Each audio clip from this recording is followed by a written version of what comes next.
Matapos pag-usapan natin anibersaryo ng Oblates ng St. Joseph sa Philippines, let's all watch this.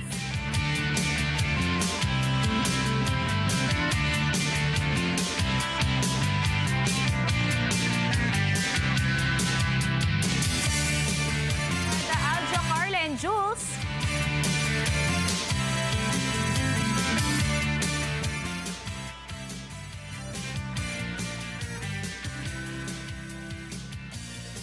Ang bayan ng San Jose sa lalawigan ng Batangas.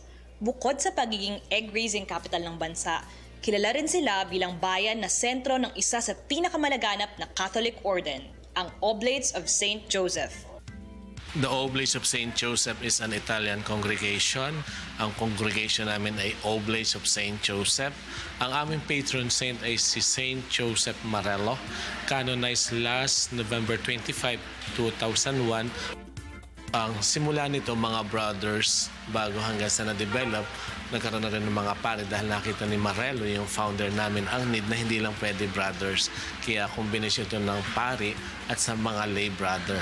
During the time ng 1915, kulang na kulang ang pari dito sa diocese at maraming mga paring aglipay. Kagaya sa area ng Rosario, malakas ang aglipayan. Kaya medyo kinabahan at nakita yung pangailangan ng mga pari. Kaya ang ginawa ni Bishop Joseph Patrelli, siya po yung unang bishop sa Diocese ng Lipa, siya po pumunta sa Italia, sa Roma, para humingi ng tulong. Tamang-tama, Joseph din yung bishop. Then, ang patron saint ng diocese ay si St. Joseph. Then, San Jose, Batangas, yung bayan na unang nilunsaran ng OSJ, na ang patron saint ay si St. Joseph. Na doon sa 5 na misyonero, ay 2 ang pangalang Joseph. No? Kaya medyo maraming Joseph. No? Bukod sa kanilang simbahan, naging simbolo rin ang mga oblates ng katatagan ng bayan ng San Jose.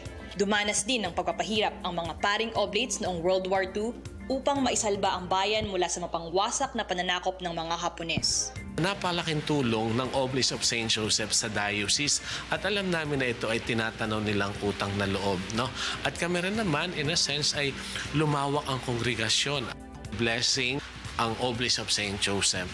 Pero sa Oblates of St. Joseph, blessing din ang San Jose. Kasi dito sumuloy, tumubo ang maraming mga bukasyon. Nakita namin yung sakripisyo, no? Sa kasalukuyan, ang Oblates ay katuwang na ng bayan sa lubos nitong pag-unlad. Sa loob ng 1 taon mula ngayon ay magsasagawa ng iba't ibang aktibidad ang simbahan. Isa na dito ang healing mass na isinagawa sa JCAS Resort na dinaluhan ng mga mamamayan ng San Jose. 117 na religious profess, then nasa mga parang 107 ang pari ng Oblates of St. Joseph. Majority na ngayon ay mga Batanggenyo. Ito ay bunga, no?